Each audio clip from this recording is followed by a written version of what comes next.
Well, I'm here with Ellsworth head coach Duane Crawford from the football team, and much like a TV network, we're trying to be fair and balanced as best we can. Yesterday we did the head football coach with MDI, so today we're getting ready for Ellsworth, and let's talk about this first of all.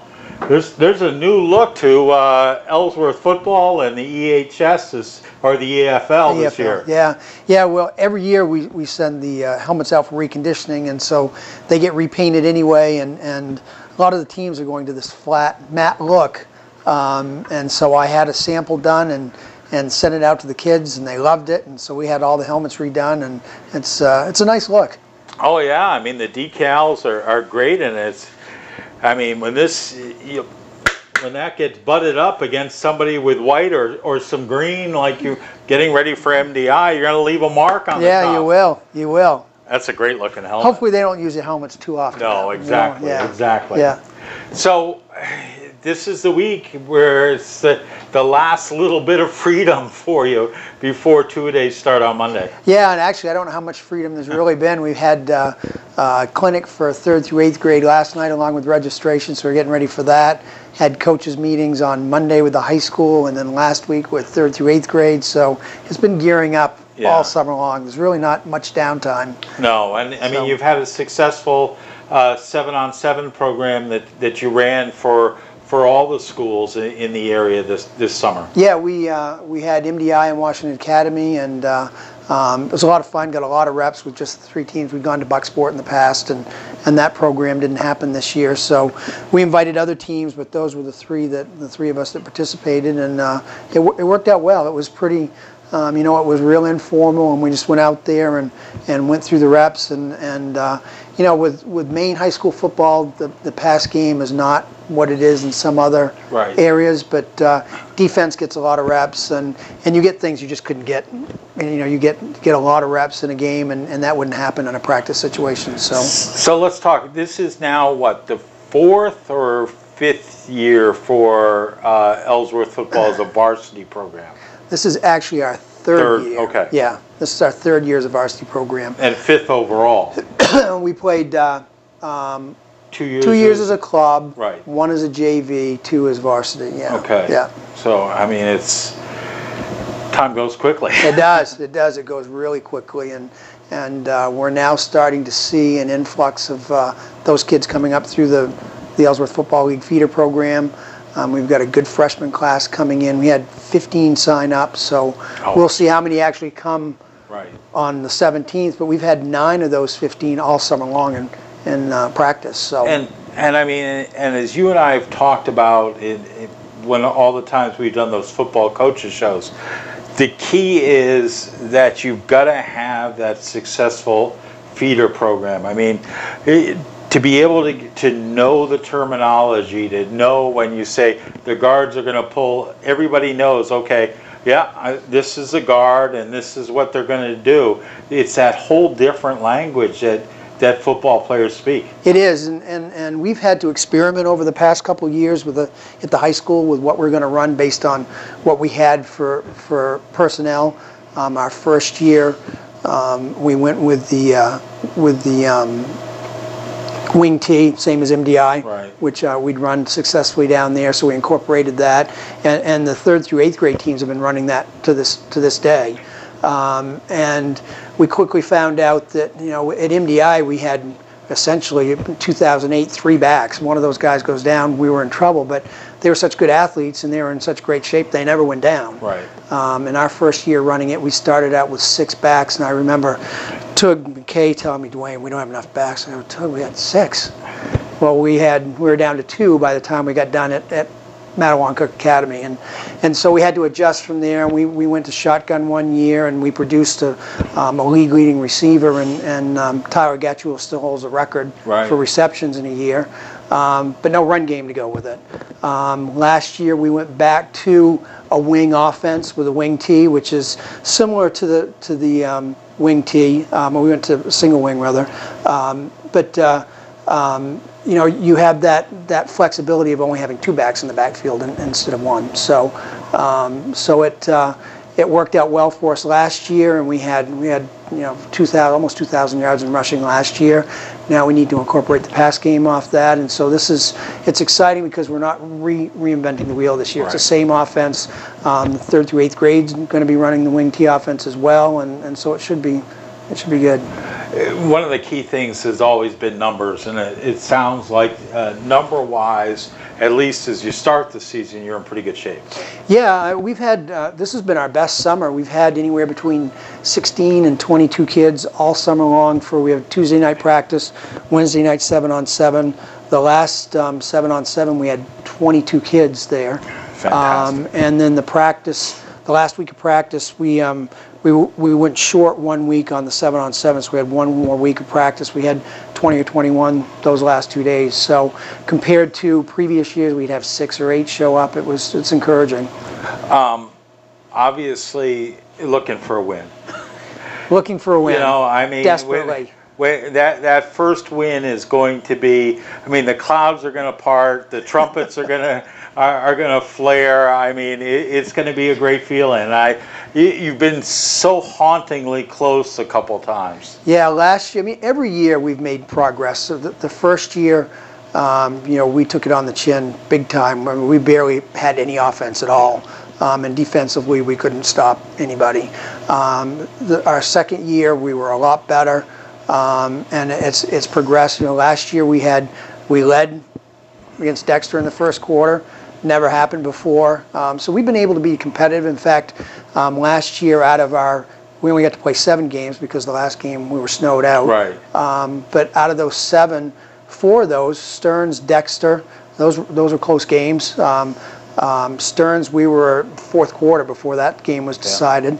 And Dexter, like I said, we led in the first quarter, and we had other games that we were close. So we weren't playing JV teams in the second half, which we'd done in previous years. So it's gotten better.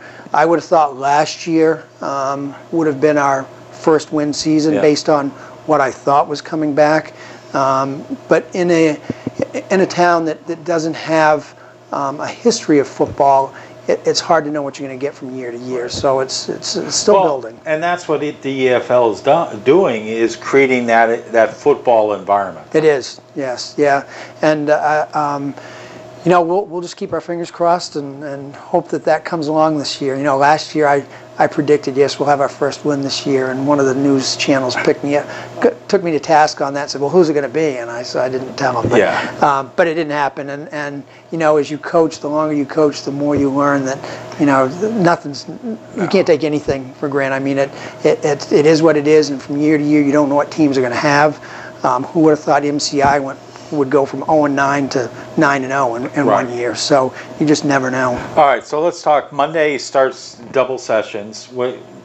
Tell us when you're practicing. Monday morning, 7 a.m., 7 to 8:30. Morning practices are our conditioning practices. Evening practices from 5 to 7. That's where we go through X's and O's and technique and form and all that. So. I mean, the good thing of having those 22 kids is that just about everybody is in fairly good shape coming into double sessions. Some of them are. Yeah, I mean, and listen, by no means, I mean, back in the day it was different. Yeah. But I mean, if you're not in good shape and you start double sessions, it's horrible. Yeah, it is.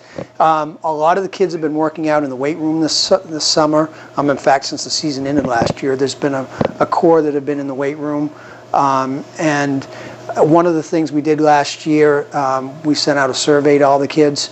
And one of the continuing theme in that survey was, we want to work harder. Yeah. And we've approached it on a year-to-year basis, is that it's been a numbers issue. It's been an issue of having kids that we can put in places where they can succeed. So we've kind of brought them along slowly.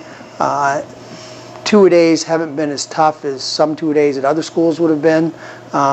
We've spent a lot of time with the morning practices. We'd start off conditioning, but then because of the level of experience, the learning curve, we've had to go into X's and O's in the morning and go through some of that. But this year, Morning practices are strictly conditioning, and the hell week that they call it is there's going to be a lot of running and a lot of conditioning, and that's just going to help them out down the road. All right, so and it's a quick. I mean, you've got 2 weeks, and in that 2 weeks you have a controlled scrimmage, and then you have the exhibition game against MDI. Yeah, I mean we have Monday through Thursday practice.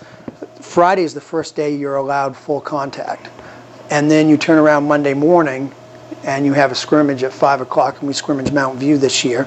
Are you going down to Thorndike, or is that? They're coming up here. Okay. Last year we traveled both with our exhibition and our scrimmage. This year we get to stay home both games. Yeah, both games actually. Yeah. So there's not a lot of turnaround time.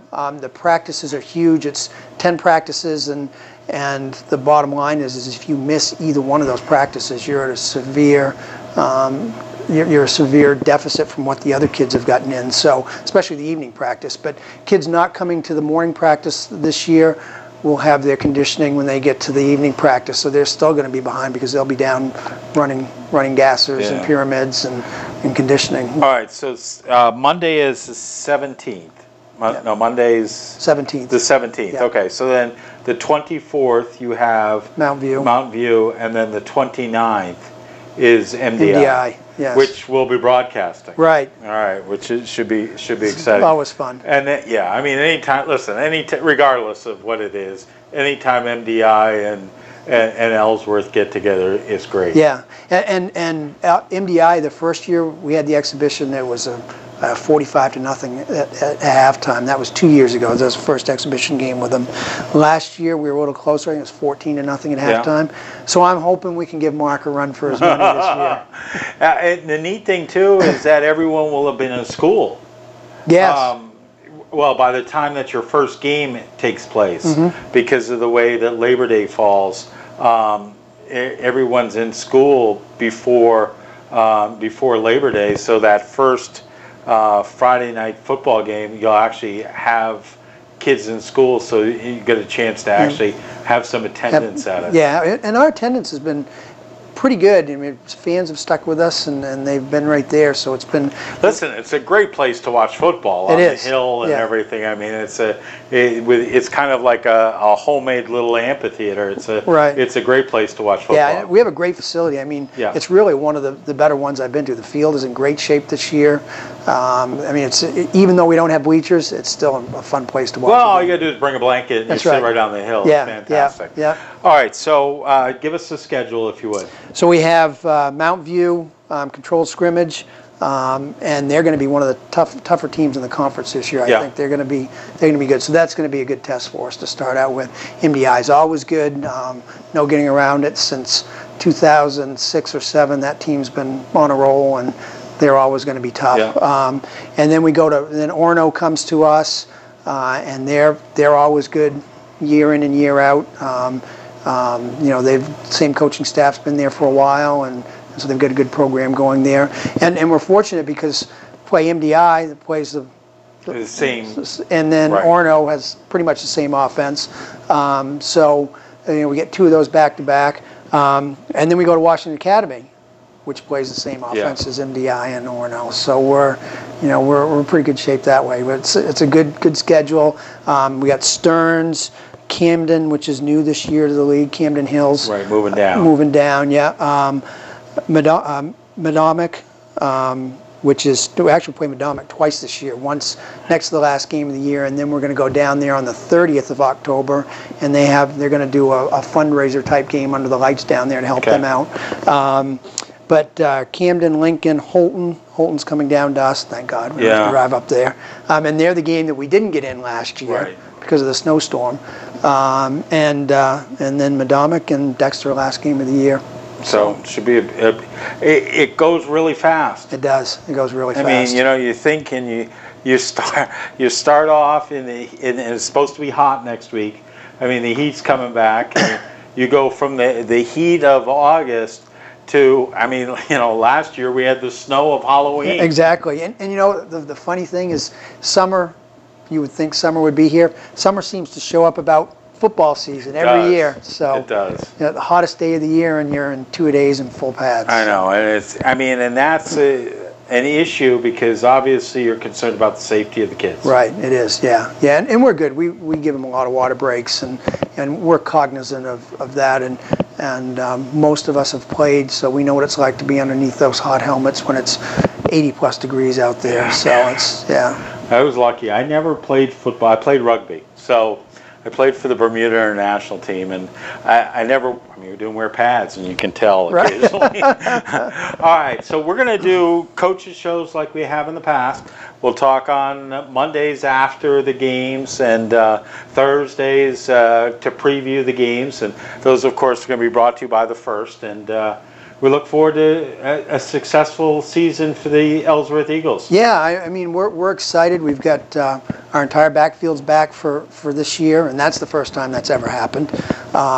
You know, Devin Wright, who was a converted lineman from Belfast, and he's the real deal. He's 6'2", 200 pounds, fast. So this will be his second season as a running back. Get that train moving. Yeah. Connor Petros, who was with us in the backfield last year. Andrew Brown, who started out broken ankle in a non-related event, and but he's gonna be at quarterback for us this year. And then Jacob Shorey, who was quarterback last year, has just grown immensely. He's pretty close to 6 feet, 190 pounds now, and he's fast. We had a little contest last night in the gym at the end of the clinic, and he and a couple of the other players, Connor Crawford, Javon Williams, who's a freshman this year, who's extremely fast, Jacob and a couple other guys, and Jacob beat everybody, which surprised me. I didn't think he was that fast, and he is. So we've got some good kids. Our weakest spot's going to be our line. That's where we've lost everybody over the past couple of seasons. So Ed Sadler is back with us this year, and he was only with us part-time last year, and he's 6'2" or 340 pounds. So if we can keep him in there, he's going to be tough. He's good for two. Yeah. So, all right. So best of luck. Thanks. And we'll look forward to talking with you. Thank you. All right.